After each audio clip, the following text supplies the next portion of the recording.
ఇప్పుడు మనం వచ్చిందనేసి NI10లో ఉన్నాము. ఇప్పుడేమి మనం ఒక రాగ్ ఏజెంట్ అనేది తీసుకున్నాము. ఈ రాగ్ ఏజెంట్ పని ఏమిరా అంటే మనం ఒక పీడీఎఫ్ ఫైల్‌ని ఇస్తామనమాట. ఆ పీడీఎఫ్ ఫైల్‌ని ఏం చేస్తుంది? ఆ పీడీఎఫ్ ఫైల్‌లో ఉన్నటువంటి ఆన్సర్స్ దాంట్లో ఉన్నటువంటి డేటా మొత్తాన్ని అబ్జర్వ్ చేసిందని మనం అడిగేటువంటి క్వెషన్ ఆన్సర్స్‌కి ఆన్సర్ చేస్తుందనమాట. అది ఎలా ఏమి అనేది ఇప్పుడు చూద్దాము. ఇప్పుడు నేనొచ్చిందని దానికోసం ఏం చేస్తాను? ఇక్కడ క్రియేట్ వర్క్ ఫ్లో మీద క్లిక్ చేస్తాను. క్రియేట్ వర్క్ ఫ్లో చేసిన తర్వాత నేను ఫస్ట్ ఇక్కడ చూడండి బాగా చూడండి. ఫస్ట్ నేను ప్రీ ప్రాసెసింగ్‌లో నేనేం చెప్పినాను రాగ్‌లో ఫస్ట్ వచ్చిందనేసి మనం ఏం చేయాలా? డేటాను తీసుకోవాలా. ఆ డేటాను తీసుకోవడానికి మనం ఇక్కడ ఏం చేస్తున్నాము? ట్రిగ్గర్ మాన్యువల్లీ అంటాము. అంటే ఎందుకంటే ఇది when clicking test work flow ఇది ఆటోమేటిక్‌గా ట్రిగ్గర్ అవుతుందన్నమాట. ఇక్కడ చూడండి when clicking test work flow అనేసి అంటే ఇది ఆటోమేటిక్‌గా ట్రిగ్గర్ అవుతుందన్నమాట. ఇప్పుడు అర్థమైంది కదా! ఇది అయిపోయిన తర్వాత మళ్ళీ మనం ఏం చేస్తాము? డేటాను తీసుకోవాలా. ఇప్పుడు మనకు డేటా కావాలా. డేటా కావాలంటే మనం ఎక్కడ ఇప్పుడు గూగుల్ డ్రైవ్ గాని లేదా వన్ డ్రైవ్ గాని మనము తీసుకోవాలి. సో, మన దగ్గర ఇప్పుడు ఏముంది? నేనిప్పుడు గూగుల్ డ్రైవ్ ట్రై చేసినాను. గూగుల్ డ్రైవ్ వచ్చిందనేసి చాలా పెద్ద ప్రాసెసు. ఆ గూగుల్ డ్రైవ్ యాక్సెస్‌కి NI18కి ఇక్కడికి క్లిక్ చేస్తారు గదా! ఇక్కడ క్లిక్ చేసిన తర్వాత ఇక్కడ ఏఐ అసిస్టెంట్ ఉంది చూసారా? ఈ ఏఐ అసిస్టెంట్‌ని ఇక్కడ కింద ఉంటది ఏఐ అసిస్టెంట్. ఈ ఏఐ అసిస్టెంట్ గాని మీరు అడిగినారంటే ఇదేం చేస్తుంది? మీకు కావాల్సినటువంటి ఆన్సర్ ఇస్తుందన్నమాట. దీన్ని ఎలా చేయాలా? ఏమి అనేసి. ఈడ కూడా ఉండదు చూడండి. ఇక్కడ దీన్ని క్లిక్ చేసినారంటే ఏం చేస్తుంది? మీకు దీనికి సంబంధించినటువంటి ఆన్సర్‌ని ఇస్తుందన్నమాట. ఇప్పుడు దీన్ని ఎలా క్రియేట్ చేయాలా? ఏమి అనేసి గూగుల్ డ్రైవ్‌ని. ఇవి చూడండి ఆథరైజేషన్స్ కావాల్సొస్తుంది. దానికోసం మీరు ఇక్కడ ఏం చేస్తారంటే ఇలా ఉంటుంది. Google console project, enable API, configuration ఇలా ఉంటుందన్నమాట. మీరు ఈడ వచ్చినారంటే మీకు ఇక్కడ మొత్తం ఏ టు జెడ్ మీకు స్టెప్స్ రాసుంటది. మీరు ఎలా చేయాలా? ఏం చేయాలా? అనేసి. సో, మీ ఈ టెస్ట్ ప్రకారం మీరు క్రెడెన్షియల్స్ మొత్తం ఏ టు జెడ్ చేసుకుంటా పోయినారంటే మీకే ఈజీగా అర్థమవుతుంది. సో, ఇప్పుడు నేను ఇక్కడ వచ్చిందనేసి నేనేం చేస్తన్నాను? నేను ఇక్కడ గూగుల్ డ్రైవ్‌ని తీసుకుంటున్నాను. గూగుల్ డ్రైవ్ కాదు. నేను ఇక్కడ ఏం చేసుకుంటున్నాను? వన్ డ్రైవ్ తీసుకుంటాను. ఓకేనా? Microsoft one drive. Microsoft one drive తీసుకున్న తర్వాత ఇక్కడ ఏం చేయాలా? Download file. అంటే ఏమి మనము మన మైక్రోసాఫ్ట్ వన్ డ్రైవ్ ఇంకా మనం ఏం చేస్తాము? డౌన్‌లోడ్ తీసుకుంటాం. నేను ఆల్రెడీ ఇక్కడ సేమ్ ఏం లేదు. ఇక్కడ మీరు క్రియేట్ క్రెడెన్షియల్స్‌కి పోయినారంటే అక్కడ కనెక్ట్ మై అకౌంట్ అవంతా డీటెయిల్స్ ఇంతకుముందు మీరు అన్ని వీడియోస్ చూస్తుంటే ఎలా కనెక్ట్ చేసుకోవాలనేది మీకు అర్థమవుతుంది. సో, అక్కడ క్రెడెన్షియల్స్ అవంతా ఉంటాయి. దాన్ని మీరేం చేస్తారు? దాన్ని తీసుకోండి. నేనిక్కడ ఆల్రెడీ నేనేం చేశాను? ఆల్రెడీ యాడ్ చేసినాను కాబట్టి నాకిక్కడ చూపెట్టలేదు. సో, సోర్స్ ఏమి? ఫైలు. నెక్స్ట్ ఆపరేషన్ ఏమి? డౌన్‌లోడ్. నెక్స్ట్ ఇక్కడ ఫైల్ ఐడీ అడుగుతాంది. ఈ ఫైల్ ఐడీ వచ్చిందనేసేమి ఇప్పుడు నేను ఇక్కడేమి కాన్స్టిట్యూషన్ ఫైల్‌ని నేనిప్పుడు యాడ్ చేస్తన్నాను. సో, నేనిక్కడ ఏం చేస్తాను? దీన్ని ఓపెన్ చేసిన తర్వాత మనకు ఇక్కడ పైన యూఆర్ఎల్ కనపడిస్తాంది చూసారా? ఈ యూఆర్ఎల్‌లో వచ్చిందనేసి నేనేం చేస్తాను? ఇక్కడ ఐడీ ఉండదు చూసారా? ఇక్కడ ఐడీ ఈక్వల్స్ టు అనేసి. అంటే ఇక్కడ ఐడీ ఇక్కడి ఇంకా ఎక్కడికి ఇక్కడ అండు సింబల్ ఉంది చూసారా? అక్కడ దాకా అంటే ఇక్కడ F4D అనే ఇక్కడ ఈ అండు ముందు ఈ ఐడీ ఈక్వల్స్ తర్వాత ఉన్నటువంటి ఈ డేటాని మనం ఏం చేస్తాము? కాపీ చేసుకుంటాము. కాపీ చేసుకున్న తర్వాత మళ్ళీ ఇక్కడ ఏం చేస్తాము? ఇక్కడ పేస్ట్ చేస్తామనమాట. అర్థమైందా? ఇక్కడ నేను పేస్ట్ చేసిన తర్వాత ఇక్కడేమి వచ్చింది. ఇప్పుడు నేను దీన్నేం చేస్తన్నాను? టెస్ట్ సెటప్ చేస్తాను. టెస్ట్ స్టెప్ నేను క్లిక్ చేసిన తర్వాత ఇదేమవుతుంది? ఇక్కడ మనకు ఫైల్‌ని చూపెడుతుందనమాట. అంటే ఇది యాక్సెస్ చేసుకునింది. ఫైల్ అనేది ఇక్కడికి వచ్చేసిందనమాట. అర్థమైందా? ఇప్పుడు ఇదేమి మనకు డేటాని మనం ఏం చేసినాము? ఫైల్‌ని మనము తీసుకున్నామనమాట. ఇప్పుడు ఈ ఫైల్ తీసుకున్న తర్వాత మళ్ళీ ఇప్పుడు మనం ఏం చేయాలిరా అంటే వెక్టర్ స్టోర్‌లో అంటే ఈ డేటా ఫైల్, ఈ టెక్స్ట్ దీంట్లో ఉండే దీన్ని మొత్తాన్ని ఏం చేయాలి మనము? వెక్టర్ డేటాబేస్‌లో చేంజ్ చేయాలా. వెక్టర్ డేటాబేస్‌లో చేంజ్ చేయాలిరా అంటే దానికంటే ముందు మనకి ఏం కావాలి? ఓపెన్ మోడల్ కావాలి. ఓపెన్ మోడల్ ఎందుకు? ఆ టెక్స్ట్‌ని ఏం చేస్తుంది? చంక్స్‌లో డివైడ్ చేసిందని దాన్ని కన్వర్ట్ చేస్తుందనమాట. దేంట్లోకి న్యూమరికల్ వాల్యూ‌లోకి కన్వర్ట్ చేసిందనేసి వెక్టర్ డేటాబేస్‌లో స్టోర్ చేస్తుంది. నేను రాగ్ చెప్పినప్పుడు నేను మీకు చెప్పాను గదా! సేమ్ అదే అనమాట. ఇదెందుకు? ఇది ఎక్కువ పేజెస్ ఉంది కాబట్టి చాలా టైమ్ తీసుకుంటాంది. ఇప్పుడు ఇది టైము తీసుకునే లోపు మనం ఏం చేస్తాము? ఇక్కడ గూగుల్‌లోకొచ్చిందనేసి sub super base vector database అని క్లిక్ చేయండి. ఇక్కడ క్లిక్ చేసిన తర్వాత ఇక్కడికొస్తుందనమాట. ఇదెందుకు యూజ్ అవుతుందిరా అంటే మన డేటాని మొత్తాన్ని ఇదేం చేస్తుందిరా అంటే డేటా స్టోర్ వెక్టర్ రిప్రజెంటేషన్‌లో ఇది చేస్తుందనమాట. ఇప్పుడు నేను ఇక్కడ ఏం చేస్తాను? సైన్ అప్ చేస్తాను. ఇక్కడ సైన్ అప్‌కి వచ్చిందనేసి నా వేరే ఈమెయిల్ ఐడీ ఇస్తాను. నాది దీంట్లో వచ్చిందనేసి 2 ప్రాజెక్టులు చేసుకోవచ్చు. మీరు వేరే వేరే ఈమెయిల్ ఐడీతో గాని మీరు యూజ్ చేసుకున్నారంటే వేరే వేరేగా మీరు యూజ్ చేసుకోవచ్చనమాట. అంటే 2 ప్రాజెక్టులకి మీకు ఇది యూజ్ అవుతుంది. ఓకేనా? సో, నా ఈమెయిల్ ఐడీతో నేనేం చేస్తన్నాను? ఇప్పుడు సైన్ అప్ చేస్తన్నాను. ఈ సైన్ అప్ అయిపోయిన తర్వాత ఇదేమవుతుంది? మన ఈమెయిల్‌కి ఒక మెసేజ్ వస్తుందనమాట. ఆ మెసేజ్‌లో పోయిందని మనం ఏం చేయాలిరా అంటే దీన్ని ఇప్పుడు మన మెయిల్‌కి వాళ్ళు కన్ఫర్మేషన్ మెసేజ్ పంపించుంటారనమాట. మనం ఏం చేయాలంటే మన మెయిల్‌కొచ్చిన తర్వాత మళ్ళీ ఇక్కడ మనకు రిఫ్రెష్ చేసినారా అంటే ఇక్కడ మెయిల్‌కు ఒక మెసేజ్ వచ్చింటది. ఇక్కడ చూడండి అప్డేట్‌లో ఉన్నది. సో, మనం ఇక్కడ ఏం చేస్తాము? దీంట్లోకి పోయిందనేసి కన్ఫర్మ్ ఈమెయిల్ అడ్రెస్ చేస్తాం. సో, కన్ఫర్మ్ ఈమెయిల్ అడ్రెస్ చేస్తా అనంగానే ఇదేమవుతుంది? మనకు ఆటోమేటిక్‌గా ఇక్కడికొస్తుంది. ఇప్పుడు మనం ఏం చేస్తాము? మన ఈమెయిల్ ఐడీతో మనం ఏం చేస్తాము? లాగిన్ అవుతామనమాట. ఇప్పుడు నాది ఇప్పుడు ఇది కొత్తగా ఇదే అయిందనమాట. ఇప్పుడు నేను ఇక్కడ ఏం చేస్తాను? ఆగారపు రమేష్ అనేది నేమ్ వచ్చిందనేసి ఏం పెట్టుకుంటాను? NE10 అనేసి ఆర్గనైజేషన్ నేమ్ పెట్టుకుంటాను. ఓకే. నెక్స్ట్ ఇదొచ్చిందనేసి personal free for month create organisation. నేను ఒక ఆర్గనైజేషన్‌ని క్రియేట్ చేసుకున్నాను. ఈ ఆర్గనైజేషన్ క్రియేట్ చేసుకున్న తర్వాత మళ్ళీ మనం ఏం చేయాలిరా అంటే ప్రాజెక్ట్‌ని క్రియేట్ చేసుకోవాలన్నమాట. ఓకే. అర్థమైందా? ఇప్పుడు ఇది ఇక్కడేమి డేటాబేస్ పాస్వర్డ్ అడుగుతుంది. సో, నేను ఇక్కడ ఏం చేస్తాను డేటాబేస్ పాస్వర్డ్ ఇస్తాను. ఓకే. డేటాబేస్ పాస్వర్డ్ ఇచ్చిన తర్వాత ఇక్కడ రీజియన్ నేనొచ్చిందని ఇండియా కాబట్టి నేను ఇండియా సెలెక్ట్ చేసుకుంటాను. మీరు వేరే ఏదైనా కూడా సెలెక్ట్ చేసుకోండి. అదేం పెద్ద ప్రాబ్లమ్ ఏం కాదు. సో, మనం ఏం చేస్తున్నాం ఇప్పుడు క్రియేటింగ్ న్యూ ప్రాజెక్ట్‌కెళ్తున్నాం. ఇప్పుడు ఇక్కడికొచ్చిన తర్వాత ఇక్కడేమి ఇదనమాట ప్రాజెక్టు. ఇప్పుడు మనకి ఇది ప్రాజెక్ట్ అనమాట. ఈ ప్రాజెక్ట్‌లోకొచ్చిన తర్వాత ఇప్పుడు ఇక్కడ డ్రైవ్‌లో మనం ఏం చేసినాము ఇది టైమ్ తీసుకుంటాంది. లోడ్ అవుతాంది ఇంకా. సో, ఇది లోడ్ అవ్వని. ఇప్పుడు మనం ఏం చేస్తాము ఇక్కడ వెక్టర్ స్టోర్‌ని మనం ఏం చేస్తాము యాడ్ చేస్తాం. ఇక్కడ యాడ్ చేసేటప్పుడు ఏం చేస్తాం ఇక్కడ retrieve insert documents. Add documents to vector store. అంటే మన డాక్యుమెంట్‌ని మనం ఏం చేస్తున్నాము దీంట్లో యాడ్ చేస్తున్నాం అనమాట. సో, ఇక్కడ పోయిన తర్వాత ఇక్కడేమి మనకి ఇక్కడ 2 అడుగుతుంది. హోస్ట్ అడ్రెస్సు నెక్స్ట్ వచ్చిందనేసి సర్వీస్ రోల్ సీక్రెట్ అనమాట. ఇవి 2 మనకెక్కడ చిక్కుతుంది అంటే ఇక్కడికి రండి. మీకేదైనా డౌట్ ఉందనుకోండి, హౌ టు గెట్ ఇదనేసి ఇక్కడ లేదా ఆస్క్ ఏఐ అసిస్టెంట్ అని అనుకోండి. ఇక్కడ మీరు క్లిక్ చేసినారంటే ఇక్కడ ఆస్క్ ఏఐ అసిస్టెంట్‌లో ఇక్కడ మీకు ఇది చూపెడుతుంది స్టెప్స్. మీరు పోయిందని అకౌంట్ క్రియేట్ చేయండి. అకౌంట్ క్రియేట్ చేసిన తర్వాత మళ్ళీ మనము ఎక్కడికెళ్ళాలా ఇక్కడ చూడండి. మీకు అర్థమవుతుంది. ఇప్పుడు ఇక్కడ కనపడిస్తుందా? ఇప్పుడు ఇక్కడ చూడండి. ఇప్పుడు నేను ఇక్కడ ఏం చేశాను you need a Supabase account project, get required information. దానికోసం ఏం చేయాలిరా అంటే లాగిన్ టు ఇక్కడ చేసినాం. Next project settings API. Next copy project URL and host reveal copy service role keeper ఇక్కడ చూడండి. ఇప్పుడు ఇది ఎలా వచ్చింది కదా! నేను ఇక్కడ ఏం చేస్తున్నాను సేమ్ ఇప్పుడు ఈడ స్టెప్స్ మనకు తెలిసిపోయింది. ఇప్పుడు మనం ఏం చేస్తాము నేరుగా ఇక్కడికెళ్తాము. ఇక్కడికొచ్చిన తర్వాత ప్రాజెక్ట్ సెట్టింగ్స్‌లోకి పోయినాము. ప్రాజెక్ట్ సెట్టింగ్స్‌లోకి వచ్చిన తర్వాత ఇక్కడ చూడండి డేటా ఏపీఐ ఇక్కడుందా? ఈ డేటా ఏపీఐలోకి రండి. ఈ డేటా ఏపీఐలోకి వచ్చిన తర్వాత ఇటే పైకొచ్చారంటే ఇక్కడ యూఆర్ఎల్ ఉందా? Project URL. సో, దీన్ని కాపీ చేసుకుంటారు. ఈ ప్రాజెక్ట్ యూఆర్ఎల్ కాపీ చేసుకున్న తర్వాత మళ్ళీ మనం ఇక్కడికొస్తాం. ఇక్కడేస్తామనమాట ఆ ప్రాజెక్ట్ యూఆర్ఎల్. ఓకేనా? ప్రాజెక్ట్ యూఆర్ఎల్ ఏసిన తర్వాత మళ్ళీ ఇక్కడ ఏం చేస్తాము, ఇక్కడ సీక్రెట్ రోల్, సర్వీస్ రోల్ ఉందా? దీన్నేం చేస్తాము రివీల్ చేస్తాం. రివీల్ చేసిన తర్వాత దీన్ని కాపీ చేసుకుంటాము. కాపీ చేసుకున్న తర్వాత దీన్ని తెచ్చిందని ఇక్కడేస్తామనమాట.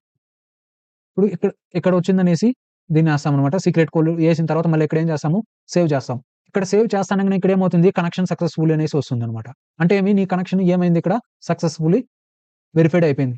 ఇక్కడ డాక్స్‌లోకొస్తాం. ఇక్కడ డాక్స్‌లోకొచ్చిన తర్వాత ఇక్కడ ఇది ఓపెన్ అవుతుంది. ఇక్కడ ఓపెన్ అయిన తర్వాత మీరు ఇలానే కిందకొచ్చినారంటే ఇక్కడ కనపడిస్తుంది చూసారా quick start for setup your vector store.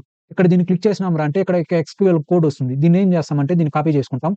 ఇంకా వేరే ఏం చేయొద్దండి దీంట్లో దీన్ని కాపీ చేసుకుంటాము.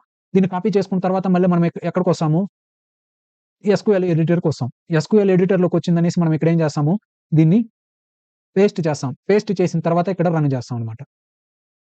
ఓకేనా? రన్ చేసిన తర్వాత సక్సెస్ అయింది. సక్సెస్ అయిన తర్వాత మళ్ళీ ఇక్కడ డేటాబేస్‌లోకి వచ్చినారా అంటే మీకు ఇక్కడ టేబుల్ ఎడిటర్. ఇక్కడ చూసారా డాక్యుమెంట్ అనేది ఒకటి క్రియేట్ అయిపోయింది. ఆ డాక్యుమెంట్‌లో ఇక్కడ చూడండి context, meta data next embedding vector. అంటే దాన్ని దేంట్లో కన్వర్ట్ ఇప్పుడు నేను మీకు ఇక్కడ చూపెడతాను మీకు అర్థమవుతుంది. మనం ఇక్కడ డేటాని మనం రిట్రీవ్ చేసామంటే ఆటోమేటిక్‌గా ఇక్కడ రిట్రీవ్ అవుతుందన్నమాట. చూసారు. ఇప్పుడు నేనిక్కడ ఇది డేటా అప్‌లోడ్ అయిపోయింది. ఇప్పుడు ఇక్కడ వచ్చేసిందన్నమాట.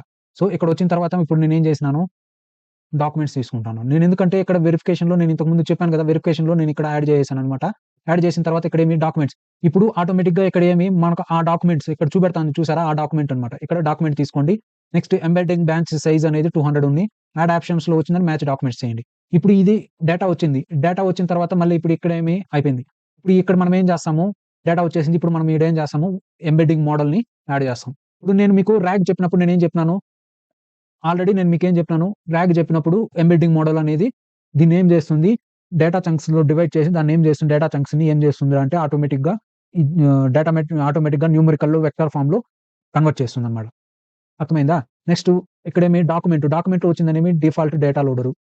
దీంట్లో ఇంకేం చేంజ్ చేయొద్దండి. ఇక్కడ వచ్చిందనేసి బైనరీలో చేయండి. ఎందుకంటే ఇక్కడ బైనరీ ఉంది కాబట్టి ఇక్కడ మీరేం చేయాలా? బైనరీ చేయాలా.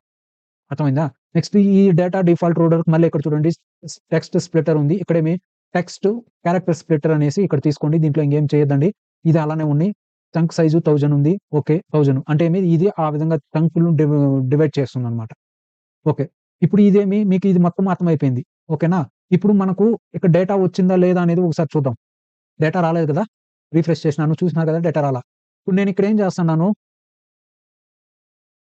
టెస్ట్ సెటప్ చేస్తున్నాను. టెస్ట్ స్టెప్ చేసిన తర్వాత ఇక్కడ అవుట్‌పుట్ మనకు దీన్ని ఏం చేస్తుందిరా అంటే వెక్టర్స్‌లో చేంజ్ చేస్తుందనమాట. అది ఏ విధంగా స్టోర్ అవుతుందనేది నేను మీకు చూపెడతాను. ఇప్పుడు నేను మీకేమి థియరిటికల్‌గా చెప్పినాను. ఇదేం చేస్తుంది? డేటాని ఇప్పుడు మనం ఒక పీడీఎఫ్‌ని తీసుకున్నాం. ఆ పీడీఎఫ్‌ని ఏం చేస్తుంది ఇది?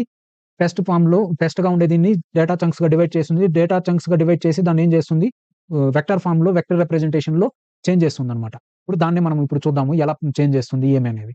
ఇది కొంత టైం తీసుకుంటుంది. ఎందుకంటే ఇది 100 పేజెస్ అనుకుంటా. ఓకేనా? ఇప్పుడు ఇదేమవుతుంది? ఎక్స్ట్రాక్ట్ చేస్తాందనమాట. ఎక్స్ట్రాక్ట్ చేసిన తర్వాత ఇదేం చేస్తుంది? డేటాని పూర్తిగా డేటా చంక్స్‌ని ఇంకా వెక్టర్స్ ఫార్మ్‌లో చేంజ్ చేసిందనేసి మనకు దీంట్లో చేస్తుందనమాట. ఇప్పుడు దీంట్లోకి డేటా వచ్చిందా లేదా ఒకసారి చూద్దామా? ఇక్కడ మీకేమి ఇప్పుడు నేను రిఫ్రెష్ చేసినాను. రిఫ్రెష్ చేసిన తర్వాత మీకిక్కడ మొత్తం ఏం చూపెడుతుంది? డేటా చూపెడుతుందనమాట. నేనిప్పుడు రాగ్‌లో చెప్పినట్టు ఇదేం చేస్తాంది ఇక్కడ చూడండి. ఇటు చూడండి.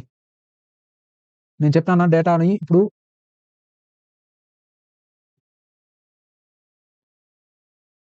ఇటు చూడండి.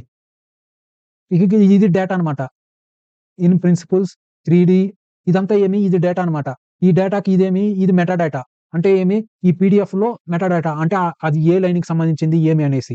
నెక్స్ట్ వెక్టర్స్‌లో డివైడ్ చేసింది. మొత్తం ఎన్ని రికార్డులు 892 రికార్డ్స్ ఉందన్నమాట టోటల్‌గా. ఓకేనా? ఇప్పుడు ఇక్కడ గూడా మనకేమి అర్థమైపోయింటుంది. సో, ఇక్కడ చూడండి. ఇక్కడ మొత్తము ఓకే. అయిపోయింది. లాగ్ వచ్చేసిందన్నమాట. ఇప్పుడేం చేసినాము మనం ఇప్పటిదాకా మనం ఏం చేసినాంరా అంటే డేటాని తీసుకొని దాన్ని ఆహ్, చంక్స్‌లో డివైడ్ చేసిందనేసి దాన్ని ఏం చేసినాము మళ్ళీ మనము దీంట్లో డివైడ్ చేసిందని వెక్టర్ డేటాబేస్ స్టోర్‌లో వెక్టర్స్ ఫార్మ్‌లో స్టోర్ చేసినాం. ఇప్పుడు మనము దీన్ని ఇది ఓకే. ఇది అర్థమైపోయింది. ఏమి? ఇప్పుడు మనం ఏం చేయాలి? ఇప్పుడు మనము చార్ట్ ట్రిగ్గర్ అంటే యూజర్ ఏదైనా ఒక క్వెషన్ అడిగినప్పుడు దానికి ఆన్సర్ చేసే విధంగా ఉండాల.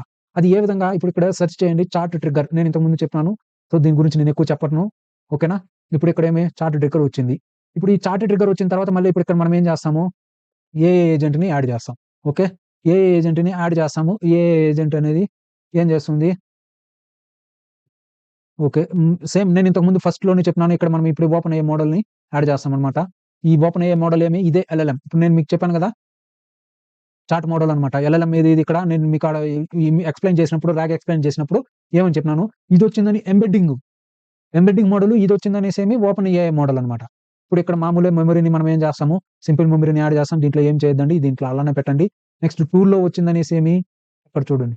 ఇక్కడ మనం వెళ్లి ఏం చేస్తాము? వెక్టర్ స్టోర్‌ని క్లిక్ చేస్తేనే మనకిక్కడ retrieve document as tool for AI agent. ఇది కంపల్సరీ దీన్ని ఇలా పెట్టుకోండి. ఎందుకనంటే ఇది మనం ఏం చేస్తున్నాము?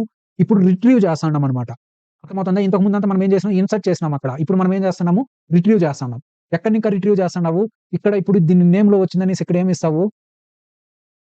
ఈ ప్రాజెక్ట్ నేమ్ ఇస్తావు. అగారపు రమేష్ 88 అనేసి. ఓకేనా? ఇక్కడ నేమ్ ఏమిస్తావు? అగారపు రమేష్ అంటే ఆ ప్రాజెక్ట్ నేమ్ అనమాట. నెక్స్ట్ ఇక్కడ description work with your data in super vector store. Analyze the vector database data database data and give appropriate answer. Okay. ఇప్పుడు మళ్ళీ మనం ఇక్కడ ఏం చేస్తాము? సెలెక్ట్ చేసుకుంటాం. డాక్యుమెంట్స్. మనం దేంట్లో ఇంకా తీసుకుంటున్నామో దాంట్లోనే ఇంకా. ఇంక మిగతా మొత్తం ఇక్కడ మీరు ఇంకేం చేంజ్ చేయొద్దండి. అలా ఉందో అలానే పెట్టండి. ఇక్కడ క్వెరీ నేమ్ మ్యాచ్ డాక్యుమెంట్స్ పెట్టండి. నెక్స్ట్ ఇంకేం చేయాల్సిన పని లేదు. ఇప్పుడు మీకు అర్థమైంది గదా! ఇప్పుడు నేను ఇక్కడ ఏం చేశాను? చార్ట్‌ని తీసుకున్నాను. నెక్స్ట్ దానికి ఇక్కడ ఓపెన్ అయ్యే మోడల్ చేసినాను. నేను ఇప్పుడు ఏం చేస్తున్నాను? సూపర్ వెక్టర్ స్టోర్ తీసుకున్నాను. ఇప్పుడు దీనికి మనం ఏం చేయాలా? దీనికి ఇప్పుడు మనము ఎంబెడ్డింగ్ మోడల్‌ని మళ్ళీ యాడ్ చేయాలా. ఓకేనా? మళ్ళీ నేను ఇక్కడ ఏం చేస్తాను? ఈ ఎంబెడ్డింగ్ మోడల్ ఓపెన్ అయ్యి దీన్ని యాడ్ చేస్తాను. నేను ఆల్రెడీ ఇప్పుడు యాడ్ చేశాను కాబట్టి ఇది ఆటోమేటిక్‌గా తీసుకుంటాదన్నమాట. ఇప్పుడు మనకు ఇది మొత్తం అర్థమైపోయింది. ఇప్పుడు మనం ఏం చేయాలా? ఇది పని చేస్తుందా లేదా అనేది ఒకసారి చూద్దాం. Can you give details of Indian citizen rights? ఇక్కడ చూడండి. ప్రాసెస్ అవుతాంది. ఓకే. ఇక్కడ చూడండి. ఇచ్చింది. ఆన్సర్ ఇచ్చేసింది. ఓకేనా? ఇక్కడ చూడండి. Parliament authority okay. ఇప్పుడు నేనేం చేస్తాను? ఇంకా క్వెషన్స్ అడగాలనుకోండి. ఇప్పుడు దీన్ని నేను చాట్ పబ్లిక్‌లీ క్లిక్ చేయండి. ఇక్కడ క్లిక్ ఇస్తాను. నెక్స్ట్ మళ్ళీ ఇప్పుడు ఇక్కడ మనం ఏం చేస్తాము? దీన్ని యాక్టివేట్ చేస్తాము. డీయాక్టివేట్‌లో ఉంది కాబట్టి. ఓకే. ఇప్పుడు నేను ఇక్కడికి వస్తున్నాను. దీన్ని ఎంటర్ చేసి ఇప్పుడు నేను ఇక్కడ క్వెషన్స్ అడుగుతాను. ఏం questions? Hi give me details of rights of Pakistan citizens in India. Pakistan సిటిజన్‌కి ఇండియాలో ఏం రైట్స్ ఉన్నాయి అనేసి అడుగుతున్నాను నేను. కాన్స్టిట్యూషన్‌లో ఏమన్నా దాని గురించి రాసున్నారా ఏమనేది చూద్దాము. నాకు కూడా తెలీదు. బాప్రే! ఏదో ఉన్నది దీంట్లో matter. The rights of Pakistan citizens in India can be understood through various provisions, Indian Constitution, particularly regarding citizenship. Person who migrated from India to Pakistan after generally need deemed citizens of India. However, those who migrated to India from Pakistan under specific circumstances, such as being born ఇది చూసారా? అంటే నాకు కూడా తెలీదు. ఏదో ఇక్కడ ఇచ్చారు. దీన్ని మొత్తాన్ని మీరు చదవండి. అర్థమైంది కదా! అంటే ఇప్పుడేమి మన ర్యాగ్ ఏజెంట్ అనేది మనకు ఎలా పనిచేస్తాంది, ఏమనేది మీకిప్పుడు బాగా అర్థమైందనుకుంటాను. మీకింకా దీంట్లో ఏదైనా డౌట్స్ ఉన్నాయా? ఇప్పుడు ఇదేమి ర్యాగ్ ఏజెంట్ అనమాట. ఇది మనం ఒక పీడీఎఫ్ ఫైల్‌ని ఇచ్చినాంరంటే అది ఏ విధంగా చేస్తుంది అనేసి. ఓకేనా? అర్థమైంది కదా! మీకింకా ఏదన్నా దీంట్లో డౌట్స్ ఉన్నాయా? ఇప్పుడు నేను ఇంకా ఓసారి ఎక్స్‌ప్లెయిన్ చేస్తన్నాను. మనము ర్యాగ్ గురించి చెప్పినప్పుడు ఫస్ట్ ఏం చేసినాం? డేటాను చేసినాము. డేటాని ఏం చేసినాము? చంక్స్‌లో డివైడ్ చేసినామనమాట. చంక్స్‌లో డివైడ్ చేసిన తర్వాత అది ఏం చేస్తుంది? ఇది చేసింది. ఇప్పుడు నేను ఒక ఇప్పుడు టెస్ట్ వర్క్ ఫ్లో చేద్దాం. ఇక్కడ చూడండి ఎగ్జిక్యూట్ చేస్తాను. డేటా తీసుకునింది. డేటా తీసుకొని ఏం చేస్తాంది? సూపర్ బేస్ వెక్టర్ దానికి చంక్స్‌లో డివైడ్ చేస్తాంది. చంక్స్‌లో డివైడ్ చేసిన తర్వాత మళ్ళీ ఏం చేస్తాంది? ఓపెన్ అయ్యి దాన్ని ఎంబెడ్డింగ్ ఏం చేస్తాంది? దాన్ని వెక్టార్ ఫార్మ్‌లో కన్వర్ట్ చేస్తుందనమాట. అర్థమైందా? 1 ఐటెమ్ చేసింది. నెక్స్ట్ అంటే అది ఎన్ని పేజీలుంది ఏమి అనేసి. సో, ఇక్కడ చూడండి ఆ ఫైల్ ఎన్ని పేజీలుంది అనేది. సో, 402 పేజీలనమాట. సో, అందుకే ఇంత టైం తీసుకుంటాంది. సో, 402 పేజీలని ఏం చేసిందది 892 దీంట్‌గా చేంజ్ చేసిందనమాట. ఇప్పుడేమి 3 ఐటెమ్స్ చేసింది. ఇప్పుడు మీకు అర్థమవుతుందనుకుంటాను. ఇప్పుడు ఇది ఎలా ప్రాసెస్ అవుతాందనేసి. ఇప్పుడు ఇదేం చేస్తాంది? వెక్టర్ ఫార్మ్‌లో చేంజ్ చేస్తాందనమాట. ఇక్కడ చూడండి డాక్యుమెంట్ చంక్స్ అయి వచ్చిందా? అంటే ఏమి ఇది డాక్యుమెంట్ 0, 1, 2, 3 అనేదేమి డేటా చంక్స్ అని చెప్పాను చూసారా? అది. నెక్స్ట్ ఇక్కడేమి ఇది అన్నమాట. ఇదేమిది వెక్టర్ రిప్రజెంటేషన్‌లో చేంజ్ చేయడం అన్నమాట. అంటే మనము డేటాని ఏం చేస్తాంది? ఇప్పుడు ఇక్కడేమి మునిసిపల్ ట్రామ్‌వేస్, నోవేస్, ఇన్‌లాండ్ వాటర్‌వేస్, ట్రాఫిక్ ఏదో దాంట్లో ఉండాది. దాన్నేం చేస్తాంది? ఇక్కడ ఇలా వెక్టర్ ఫార్మ్‌లోకి చేంజ్ చేసింది. ఇప్పుడు అర్థమైంది కదా! మీకు ఎలా వెక్టర్ ఫార్మ్‌లోకి చేంజ్ చేస్తాంది ఏమనేసి. ఇప్పుడు ఇదేం చేస్తాంది? ఇక్కడ డేటాను తీసుకొని ఇవేం చేసింది? క్యారెక్టర్ టెస్ట్ స్లిప్పర్ ఏం చేసింది? దీన్ని చంక్స్‌లో డివైడ్ చేసింది. చంక్స్‌లో డివైడ్ చేసిన తర్వాత మళ్ళీ ఇదేం చేస్తాంది? వెక్టర్ రిప్రజెంటేషన్‌లో చేంజ్ చేస్తాంది. ఈ వెక్టర్ రిప్రజెంటేషన్‌లో చేంజ్ చేసిన తర్వాత ఇప్పుడు మళ్ళీ ఏం చేసినాం మనము? ఇప్పుడు ఇదేమైంది? ఒక డేటాని ప్రీ ప్రాసెసింగ్. ఇప్పుడు మళ్ళీ మనం ర్యాగ్‌లోకొస్తున్నాం. ర్యాగ్‌లో ఏం చేస్తన్నాము?